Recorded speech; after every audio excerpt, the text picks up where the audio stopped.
Frankie hits us up and he says, who's your dark horse to win each Power 5 conference this upcoming season? All the teams that need a top quarterback to make this a wide open race. Now, Frankie asked dark horse to win the conference. What is this segment going to be? Well, it's not going to be my picks to win Power 5 conferences. It is going to be something that is akin to what could happen, you know? What is like a 1 in 100 chance of happening? We got a guy who's walking around here that honestly thinks if he played me 100 times in ping pong, he'd beat me one of them. That wouldn't happen, but Purdue could win the Big Ten one time out of 100. So let's just dive down this little rabbit hole for a second, because I and producer Jesse helped me on this. We pretty quickly came to a consensus 5, one for each conference. I want to start in the ACC and talk to you about Louisville. Who's the head coach at Louisville? Been a lot of coaches moving around. Who's the head coach at Louisville? So we got Jeff Brom in there now. Scott Satterfield moves on. Jeff Brom comes in. I think if I were to poll Louisville fans, they would say it's a net upgrade. I hope for their sake they're right. Back-to-back top 25 portal classes there. This is where my mind is at when I'm trying to pick a dark horse, a team that could be there and shock everyone at the end of the year. Jack Plummer is a name that I don't think most of America knows, but he is a guy who was at Purdue when Brom was there. And he sat behind O'Connell for the 14 years that he was quarterback at Purdue, so he knows the system intimately. In the meantime, he went out to Cal, put up a 21-9 touchdown to interception ratio last year. So he's got a quarterback that knows his system. They've got really good portal wide receiver talent there, and the schedule shows no Clemson on it. It shows no Florida State on it, and it also shows North Carolina absent, and no back-to-back road games. Let me repeat.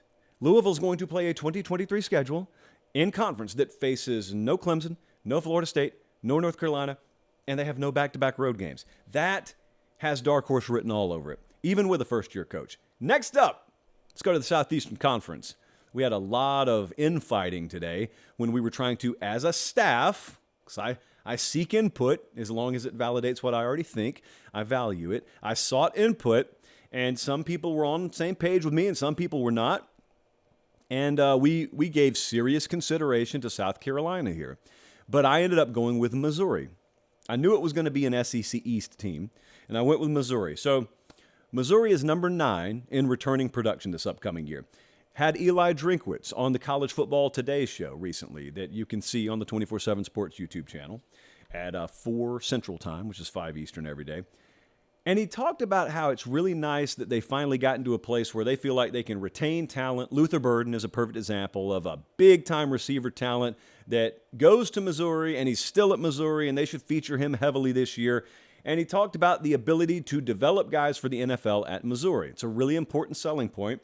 They've got 3 quarterbacks up there right now that they're working in the spring. Jake Garcia, did you know he transferred from Miami to Missouri? He did. Sam Horn's there. Brady Cook's there. What stands out to me, and the reason I would circle them as the darkest of dark horse teams, is number 1, if Georgia doesn't fall off, this is a moot point, obviously. But it only takes that one thing happening, that Georgia falling a little bit off pace, which I know seems impossible, but it technically is possible. If that one thing were to happen, then it's just a totally wide open division over there. And at that point, you go to Atlanta, anything can happen. This team played Georgia as close as anyone last year, and also this team had 4 of their 6 losses by 1 possession. So they had a lot of close losses, which counts as a loss, just as if you get drugged by 30. The difference is we know what history says about close losses and net losses and wins of 1 possession or less. So I'm looking at them right now, and I'm saying if there's going to be a dark horse in the SEC, which albeit seems unlikely, maybe to be Missouri, of all teams. They don't have the toughest front-loaded schedule. They get South Dakota, Middle Tennessee, Kansas State, Memphis. Then they open conference play at Vanderbilt.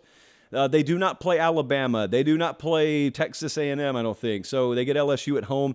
They get Tennessee and Florida at home, too. It's not the biggest murderer's row of schedules, but they still do need to win close games. All right, go all the way out to the West Coast. Being that you are watching a show brought to you by Pac-12 Pate, I'm going to give you a sleeper team that's not actually a sleeper if you pay attention, but it is going to be a sleeper because most people don't pay attention to him. And that is, of course, the Oregon State Beavers. Oregon State last year was a double-digit win team. That alone is breaking news to a healthy chunk of the college football public. But they were. It's the first time they've won double-digit games since 2006. So congratulations. At that point, many of you still write it off as a nice, cute story. There are a lot of Beavers in Nashville. I see them all the time, especially once you get south of town. They are not elusive, and they just stand in the road. You got to hit your brakes, come all the way to a stop, and let them waddle on off. But that is not the identity of this team. And maybe the mascot, but that is not the identity of this team. They were good last year. They were 10-3. They were 7-1 in their final 8 games. Top 20 offensive production returning. That's a good thing. They also have DJ Uiagalelei coming in. Some of you don't think that's a good thing. I happen to think he was severely underdeveloped and underutilized at Clemson, but we'll find out about that.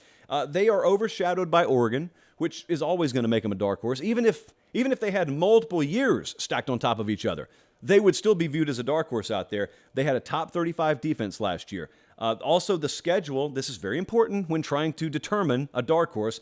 The schedule sees them avoid USC, and they get Washington, Utah, and UCLA at home. Knock on desk. Oregon State. They're already there. Like, they're already in contention. They're already right in the thick of it. Colin, I think you just showed it to me, but could you do me a favor and throw the odds back up for a second? Because I don't want to just overlook that. So right now, if you're listening on podcast, we have the 2023 college football playoff odds for all Pac-12 teams. Southern Cal, predictably, is number 1. Oregon and Utah are number 2. Washington is 4. So Oregon, Utah are 2 and 3. Washington's 4. And then it's Oregon State, 5. And I think in people's minds, they hear USC, Oregon. Half of them don't even think of Utah, even though they're back-to-back conference champs. But you just think it's USC, Oregon, maybe Utah, and then a bunch of other. And it's not that. There is a pretty set hierarchy out there, at least when it comes to preseason odds, and Washington and Oregon State are right up there in the thick of it. Let's go to the Big 12. Now, Big 12's already dark horse central. Like, everybody is in play. Jesse tried to sell me on Kansas and made a half-decent argument for Kansas today, but I went right back to Lubbock, Texas, where I've been so many times, figuratively. I've been so many times over the past 2 months, and I'm going to go back to the well again. 8 wins last year. That was the best record since 2013. And also, they returned 75% production from a top 30 offense last year. So they have a lot of things that are trending in the right direction. They love the head coach they got in Joey McGuire. Tyler Shuck's health at quarterback is a big question because, as was pointed out to me earlier today, when he was healthy last year, they went 5-0. That includes a win against Texas, who ironically didn't have the greatest picture of health at quarterback when they went there. They avoid Oklahoma this year, and it's the Big 12. When all else fails, if you're asking for a sleeper or a dark horse in the Big 12, just tell people it's the Big 12. Everyone's a contender and a sleeper simultaneously.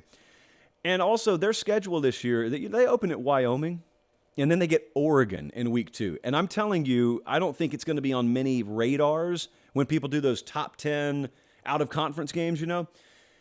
That Oregon at Texas Tech game in week 2, that's the same day Texas goes to Bama, so it will be overshadowed. I can almost assure you of that. And I'm not making any promises that we can get out there. I'm pretty sure we'll be in Tuscaloosa that day too. That's why I wish I could make the schedule, because I would stagger it according to our yet-to-be-named tour destination requirements and whatnot. But Tarleton, that Texas Tech-Tarleton game in week 3 is not to be overlooked as well.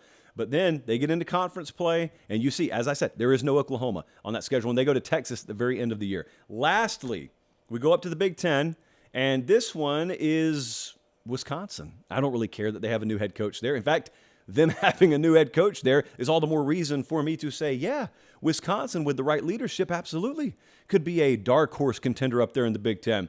You got Luke Fickell as head coach. You hired Phil Longo as his offensive coordinator. Major spark. The size of the spark will be the only thing in question because we know that a major spark is coming. And, by the way, just how about right quick giant pat on the back for us for talking about Wisconsin twice this week. Some people say we shy away from those Tier 2 Big Ten brands. Not us. Maybe some of those SEC Homer shows. Not us. They are 27th in returning production this year. Tanner Mordecai, quarterback, transferring up there from SMU, where he transferred from Oklahoma originally. That is 2023 college football. And Braylon Allen's still up there, who can run the ball for about 400 yards a game. They avoid Michigan, they avoid Penn State, and they get Ohio State at home. That offers up the makings for a Big Ten dark horse. So I want this on record now. I don't feel very shy about this. If I have to pick dark horses right now, give me Louisville in the ACC, Missouri. That one I have a little trepidation about. But give me Missouri, lowercase, in the SEC, Oregon State out west, Texas Tech in the Big 12, and Wisconsin. Go Badgers in the Big 10. Also, McGrady sent a great stat pack in. Great stat pack. I did not remember that Missouri had the number 4 defense in the country, or number 4 defense in the SEC, and it was in the 30s nationally last year. That is a sneaky stat. I think Ryan McGrady should copyright that one, actually. Also, that Oregon State double-digit win season, even when you talk about winning double-digit games, 2 of their 3 losses were by 3 points. That's why I'm telling you they shouldn't be a sleeper, but they are. They already won double-digit games last year, and they were so close to so much more. Can you imagine Oregon State being thrust into the playoff conversation? And they're playing up in Reser Stadium right now. I'm not sure about the construction status, but last year, I think it was such that they had to shut down one side, so they only had fans on one side of the stadium. So, hey, a lot of good things happening. Because the thing about construction projects is eventually, unless you work for the Department of Transportation, they get completed and they look great and everyone's excited.